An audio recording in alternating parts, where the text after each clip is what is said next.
ಓಂ ಓಂ ನಮೋ ಬ್ರಹ್ಮಾದಿಭ್ಯೋ ಬ್ರಹ್ಮವಿದ್ಯಾಸಂಪದಾಚಕರ್ತೃಭ್ಯೋ ಶರಶಿಭ್ಯೋ ನಮೋ ಮಹದ್ಭ್ಯೋ ನಮೋ ಗುರುಭ್ಯಃ ಸರ್ವೋಪಪ್ಲವರಹಿತಃ ಪ್ರಜ್ಞಾನಘನಃ ಪ್ರತ್ಯಗರ್ಥೋ ಬ್ರಹ್ಮೈವಾಹಮಸ್ಮಿ. ನಮಸ್ಕಾರ. ಕಾಟಕದ 2ನೇ ಅಧ್ಯಾಯದ 1ನೇ ವಲ್ಲಿಯ 9ನೆಯ ಮಂತ್ರ ಆರಂಭವಾಗ್ತಾ ಇದೆ. ಯತಶ್ಚೋದೇತಿ ಸೂರ್ಯೋಸ್ತಂ ಯತ್ರ ಚ ಗಚ್ಚತಿ ತಂದೇವಾಃ ಸರ್ವೇ ಅರ್ಪಿತಾಸ್ತದು ನಾತ್ಯೇತಿ ಕಶ್ಚನ ಏತದ್ವೈ ತತ್.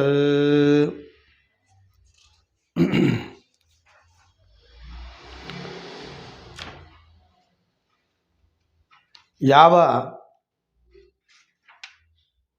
ಸೂರ್ಯನು ಪ್ರತಿದಿನವೂ ಉದಯಿಸ್ತಾನೋ, ಯಾರಿಂದ ಸೂರ್ಯನು ಪ್ರತಿದಿನವೂ ಉದಯಿಸ್ತಾನೋ ಮತ್ತು ಎಲ್ಲಿ ದಿನವೂ ಅಸ್ತವನ್ನು ಹೊಂದುತ್ತಾನೋ ಅಂಥವನನ್ನು ಎಲ್ಲ ದೇವತೆಗಳು ಕೂಡ, ಅಂಥವನಲ್ಲಿ ಎಲ್ಲ ದೇವತೆಗಳು ಕೂಡ ಸೇರಿಕೊಂಡಿದ್ದಾರೆ. ಅಂಥವನನ್ನು ಯಾರೂ ಮೀರಲಿಕ್ಕೆ ಸಾಧ್ಯವಿಲ್ಲ. ಅಂತಹ ತತ್ವ ಯಾವುದಿದೆಯೋ ಏತದ್ದೈತತ್, ಅದೇ ಇದು ಅಂತ. ಪ್ರತಿದಿನವೂ ಕೂಡ ಭಗವಂತನಾಗಿರತಕ್ಕಂತಹ ಸೂರ್ಯದೇವ